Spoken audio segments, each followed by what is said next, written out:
Hi, my name is Ted Wigsell. I'm from Your Business Community, or YBC as we're more commonly known. We're a nationwide business membership organisation representing the interests of the self-employed and small businesses. In this video, I'm going to introduce you to just a few of our members who will be highlighting the problems they've been facing since lockdown. I'd like to start though by commending the government on their swift action on creating a grant for employees and following that up with help in our sector. Words that we've heard from members is things like discrimination and that they're being ignored. Firstly, employees that are furloughed are now being paid immediately, providing their employer has registered for the scheme, whereas self-employed people are having to wait until June, which is grossly unfair. These people need to eat as well. So if I start with the self-employed, not only are they having to wait until June, there are lots and lots of them that are ineligible for this grant because they have only recently started, maybe in the last 18 months. And that falls completely outside any provision. What are they supposed to do? There are people that have been in business maybe 3, 4 or 5 years that have invested their life savings in their businesses as self-employed people and are showing little or no profit. So when June comes around, they will get very little as well.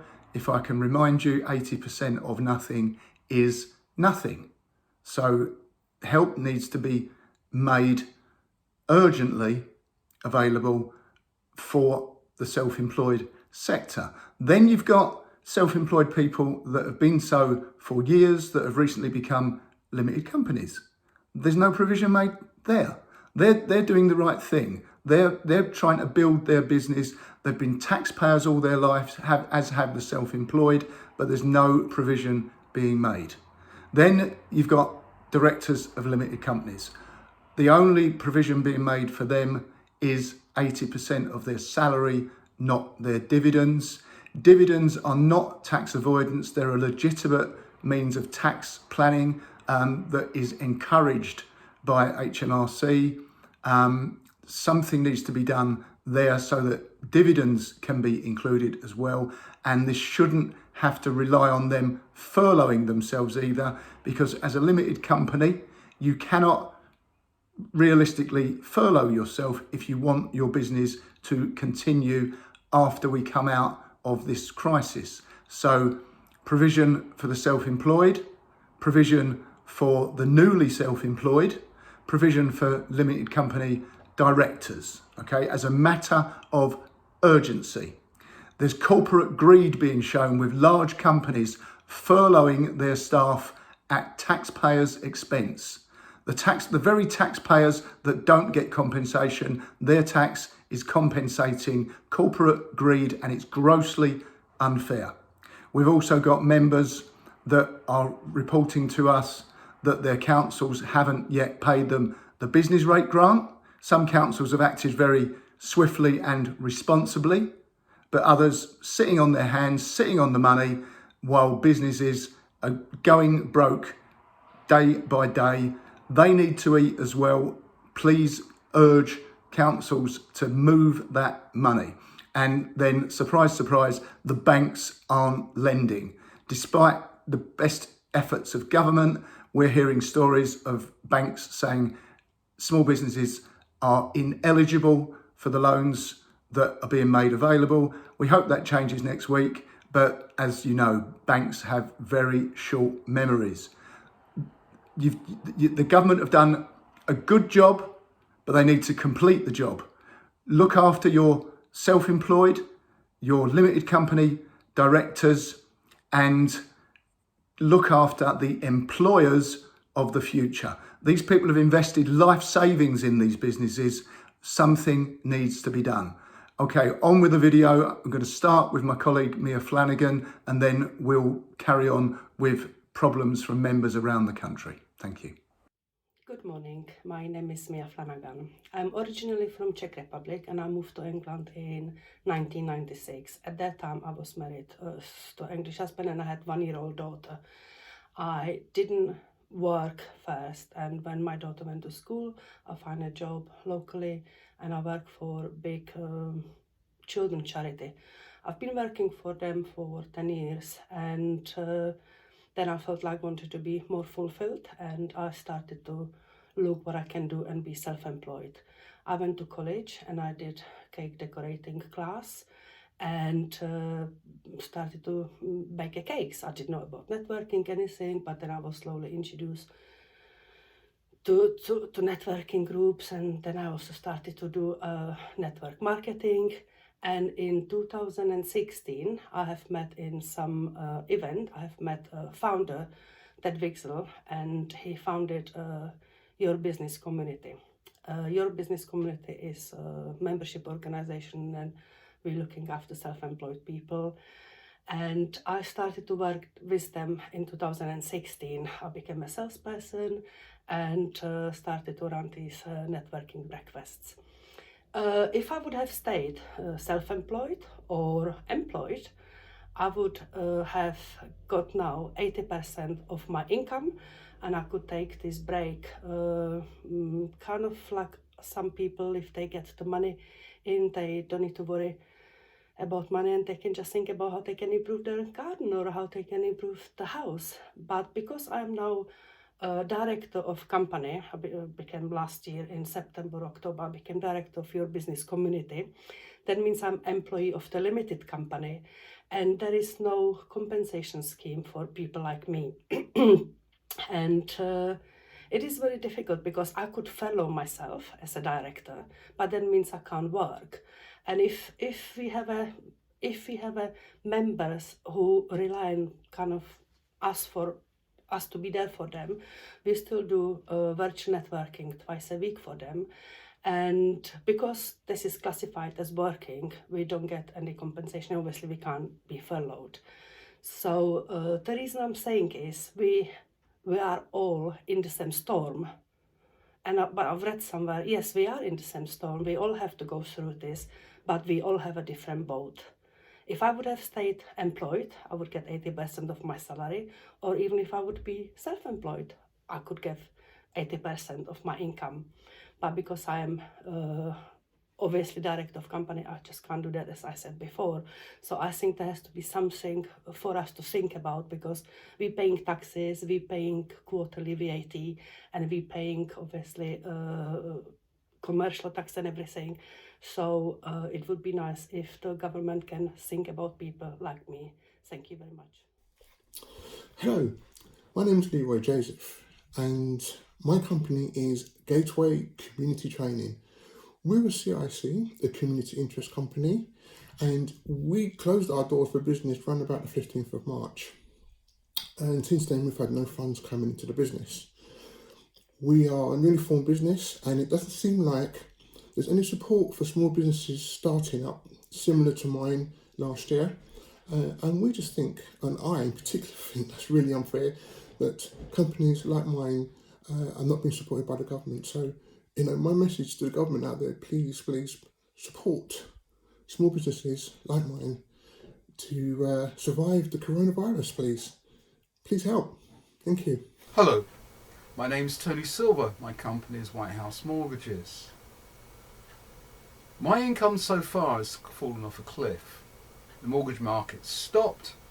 I can still get specialist loans for companies, however the main banks simply aren't lending. They all claim they're prioritising COVID loans, but the truth is they're turning down the majority of the loans and doing no other actual lending. I hope the new micro company loans will solve the problem, but we'll have to wait until next week to see. In order for these loans to be affordable, the interest rates have to be capped at between 3 and 3.5% above base. Otherwise, we simply won't be able to afford the repayments after the government has paid the first 12 months interest. This will also stop the banks from making money out of our misery.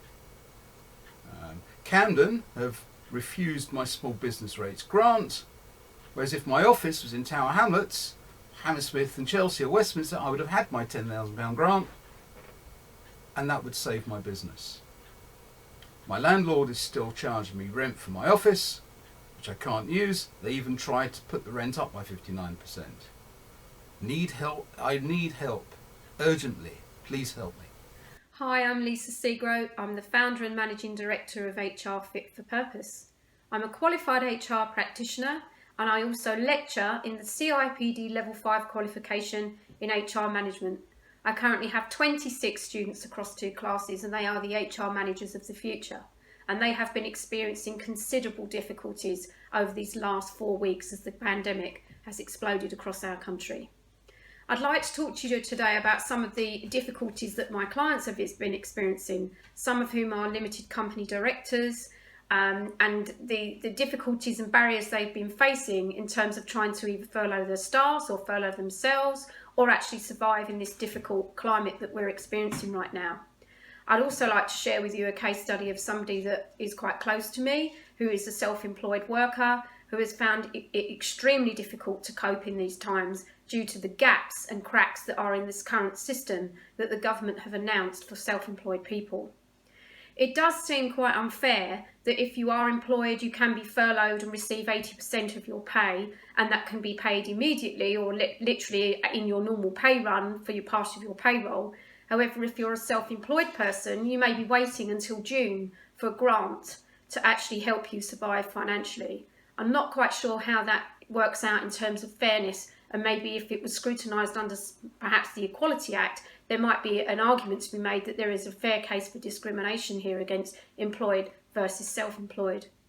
In terms of some of my clients, they've had all kinds of difficulties with the furlough scheme. The furlough scheme, when it was announced, was then extended, which everyone jumped up and down and thought was amazing. And then suddenly, when we go to furlough people that fell into those cracks as part of the original announcement, sorry, you can't do that. We've changed the goalposts. Actually, they have to be on the payroll by this date, and it wasn't the information that we gave you previously. So there's been an awful lot of cracks appearing where the devil is in the detail.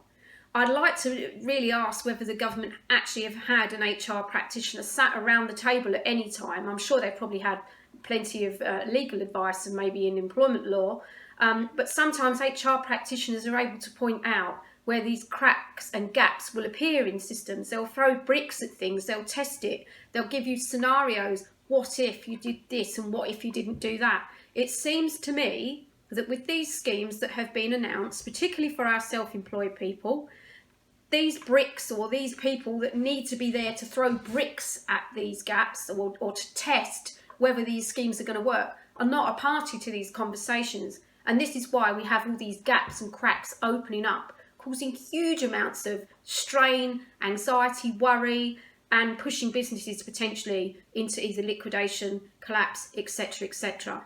There will be many self-employed people that will not make it through the end and out the other side of this coronavirus epidemic. Their businesses simply will not make it. Hello, my name is Hazel Jordan from Tamaray Event Designers. We're in fact one of the first industries that were hit with this pandemic. My biggest problem at the moment is, despite what the government say about providing loans, landlords giving rent freezes or reducing the rents, I've got all my goods in a storage unit, a well-known storage unit, and I've gone to them and they're not sympathetic in any way, and they're saying that they've got to pay their bills as well, so there's no way they can give a rent-free period or even a reduction. And if the rent isn't paid on time, customers face being evicted. To tell you the truth, I hope that something gets sorted out very soon, because as each month goes on, the problem becomes worse. Hi, it's Chris Darby of Dab Hand Accounting. We're accountants in West London, specifically focused on helping entrepreneurs and business owners. I want to talk to you a little bit about the cracks in the support, in inverted commas, from government. It actually appears to be very comprehensive in the sense that it really helps out furloughed workers and is one of the only schemes in the world to do that. It also is quite generous to the self-employed, and therefore if you are self-employed, please get your tax returns up to date as soon as you can. You may not necessarily file them, but there is help out there, as you know, coming in June. So get all your ducks in a row there. Now, there are at least two sets of people, as I know, who are left out of the help from government. One is limited company owner directors who for some time have been taking a small salary and the rest as dividends. Now, if they're not furloughed or they don't have, or their income goes down but they're still working, they're not actually technically eligible to go on the furlough scheme. So it doesn't help limited company owner directors. I've written to my MP and I've also signed a petition to get proper help for business owners of limited companies who don't get a regular salary to get something from government. So that's something that we're looking at.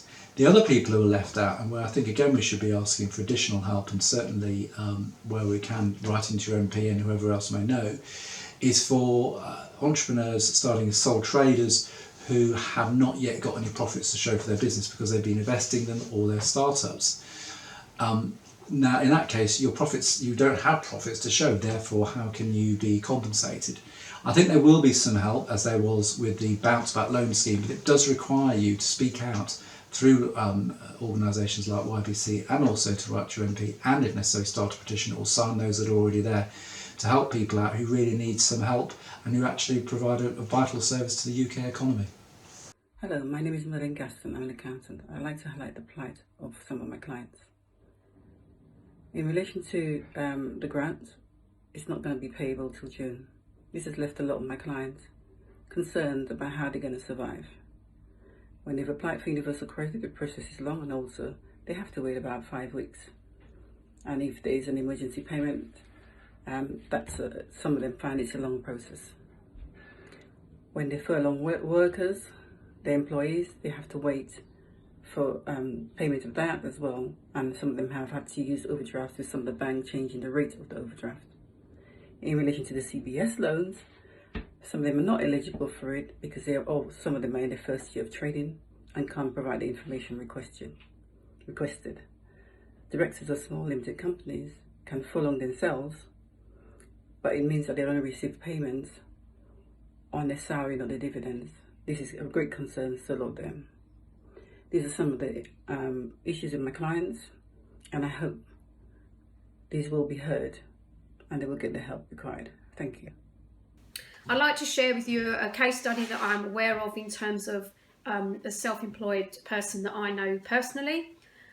When the original pandemic started to hit, they were working at that time. The client whose house they were working in then said they did not want them coming to the house anymore because of the risk of infection, because everybody was on high alert. There was panic and pandemonium everywhere at the very beginning, as we're all aware. The job that this person was working on would normally be paid at completion of work, and of course the work is not completed, so therefore they had to take their tools, leave the house, go home with absolutely nothing, no payment whatsoever, and no way of knowing when they can possibly return to work to finish that job. Of course, they applied for universal credit because that's what they were advised to do. At the time, as a family, they were already receiving working tax credits. What happens? The working tax credit stops, so they have no money coming in at all, and now they have to wait until the beginning of May to get a payment from universal credit. Having spoken to this person, who is known to me personally, if he did not have the support and backup of his family to bail him out financially, he would have to have returned to work. He would have had no choice, as he had no money coming in, not a bean to feed his family. How can that possibly be right? How can that possibly be allowed to happen in this day and age, the 21st century? People are falling through the cracks. There is this huge plight of the self-employed unfolding daily.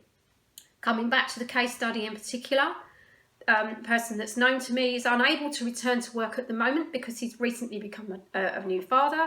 He has premature babies that have just been born, and the family have to self-isolate for 12 weeks, so he can't even go out to work if there was work at the moment. However, if he didn't have the backup of his family to support him financially, he probably would be pushed into a situation where he would have no choice. He would have to go back to work. He would have to place his family at risk in order to put food on the table. If he was working for a company and been furloughed, he would not be facing that particular situation or that personal dilemma, which is unacceptable, quite frankly, in this day and age. I must ask the question as to how some of these schemes have been thrashed out, if you like, who's been there, what experts have sat around the table and thought, what can we do for our employed workforce, and what can we do for our self-employed workforce? Let's have a look and see what we can do. At the very beginning, we had SSP being paid at a higher level if you were on the payroll, PAYE, compared to if you were self-employed. Fortunately, someone saw sense and levelled it up. But again, there was potential discrimination there. Why? How can that be?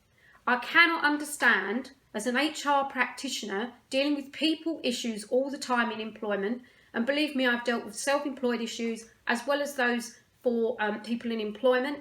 I've looked at all kinds of different scenarios and thought about the what-ifs. I cannot understand how, in the year 2020, the 21st century, we have our working class people, many of them are working class people within the self-employed sector, becoming the working poor yet again because the system is letting them down.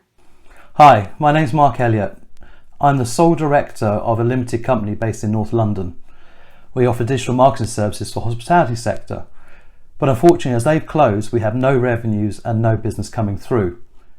I'm unable to furlough as a director because there is only me as the sole director and sole employee. So the rule does not allow me to furlough and yet still try and keep the business ready for any upturn or return to business. This situation has to change. The furlough has to be adjusted.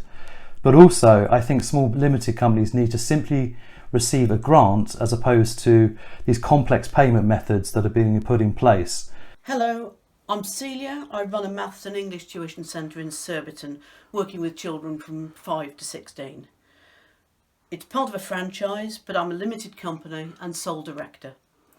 I've got about 8 members of staff, mainly sixth formers and students, all working on casual contracts for small hours between 4 and 16 tops.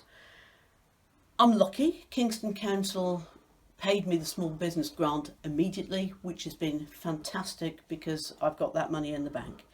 I'm also lucky because I have been able to convert my business to an online business using resources from the parent company, and they also have been very helpful. However, whilst I could work with up to 16 children at a time and generally had an average of 7-8 in a session, I can now only work with 3 at a time online from home. My tutors used to work with 2 or 3 children at a time. Now it's 1-to-1, plus every session is longer with computer glitches and problems, etc., which hopefully will iron out, but my tutor costs are more. I've now been working online for about a week, but the first 2 weeks, even the first 3 weeks, will be spent making up for lessons already paid for in January. I've also had to pay some money back to children who are doing GCSEs who obviously don't want lessons anymore, and the parents who haven't come on board with the online tuition, so I'll have to pay them back in September. So before I even start to earn a penny, it's costing me £1,000, £1,500 in tutor costs. I have furloughed myself and will stop that when I'm starting to earn. But what do I earn? What did I earn? My income was variable, so it was very difficult to tell.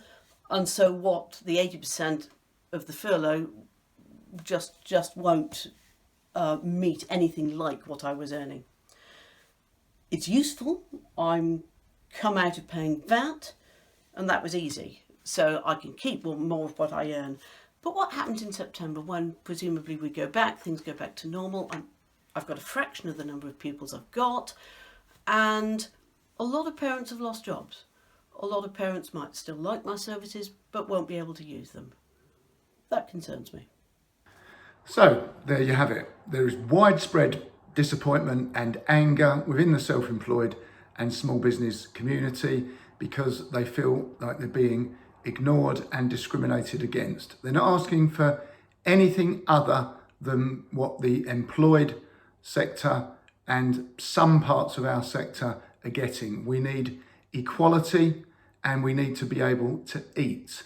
There is evidence that businesses that should be closed are going back to work. They're having to do that because they need to put food on their table. You will call this reckless and irresponsible, but it's the survival instinct. If you need to, you have to work to feed your family if you've got no other choice. If you're an MP watching this video, please take note. If you are self-employed or a director of a limited company, we're on your side, okay? We want you to go to members.parliament.uk and send this video to your MP. members.parliament.uk. All you have to do is search for your MP. That will give you an email address. Please forward them this video. We're in this together. We want to trade alone, but the only way we can succeed is by doing this together. Thank you for your time, and I believe in time we will be equally looked after. Thank you for your time watching this video.